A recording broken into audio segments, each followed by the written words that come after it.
Thank you, JJ, and hello to everyone joining us this afternoon. I'm going to share the screen that I have with you. It should be right in front of you right now, and it is indeed a genuine pleasure to be with all of you. I want to thank those who've taken time to be with us to talk about the dark reality of online sexual exploitation of children. A little bit about myself. I'm a father of three wonderful children. And I'm telling you that because I have a feeling that at one point, a tiny little head might pop out and into the frame to join us as our special guest. So you've been duly warned if that happens. Um, but it's a welcome thing to have the life of our children just being here with us, and for me it also underlines why it's really important to actually be talking about how to protect our children, because they are indeed a treasure in our own lives. And for the past 12 years, as JJ mentioned, I've actually been working with International Justice Mission. It's been a great joy to be part of this team. It's actually a global organization that protects people in poverty from violence. And around the world, we have a global presence. We are in 13 countries addressing very specific crime types: forced labor, slavery, sex trafficking. In the Philippines, it's online sexual exploitation of children. And our teams do that by working side by side with law enforcement, with prosecution, with the DOJ, the National Prosecution Service, working shoulder to shoulder. We have social workers that also work alongside with their DSWD, or Department of Social Welfare and Development counterparts, to give that support that the system might need to better care for survivors, represent them in court, and make sure that there is accountability. Everywhere we go, whatever program, the mission is the same: to protect people in poverty from violence by strengthening justice systems, rescuing and restoring victims, bringing criminals to justice, and scaling demand for correction.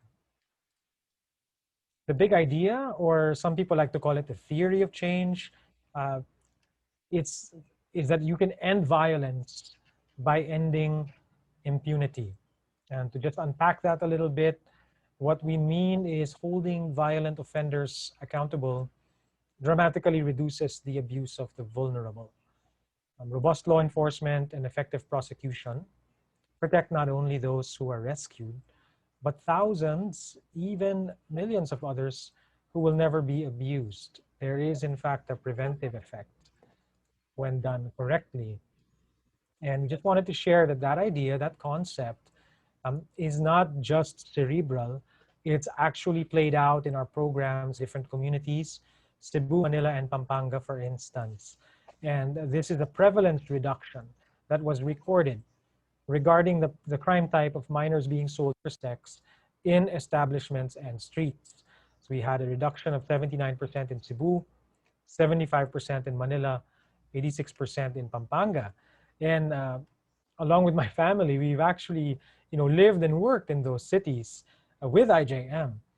And so I was able to bear witness to the incredible efforts of law enforcement, of prosecutors that cared a lot more about more than just winning, but winning in a way that also protects children as they prosecute cases.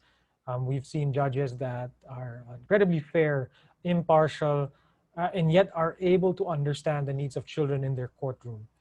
And so in each of those communities, I've seen that the big idea holds true. It isn't just a cerebral thing.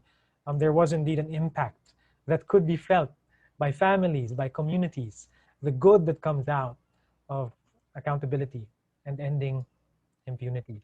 Now, before I go too far into the discussion, we wanted to give you an overview just so you have an idea. What do we have in store for this afternoon? We're actually going to hear from Caleb very soon for part one.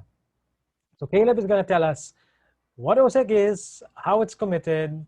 He's going to discuss the OSEC study, the Philippine Internet Crimes Against Children Center, which is doing incredible work here in the Philippines in collaboration with partners around the world.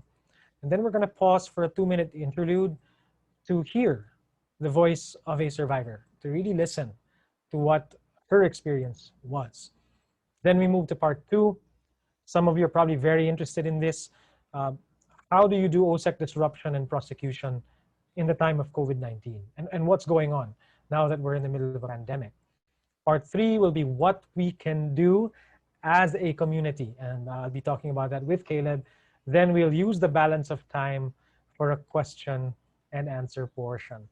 So, Caleb, over to you.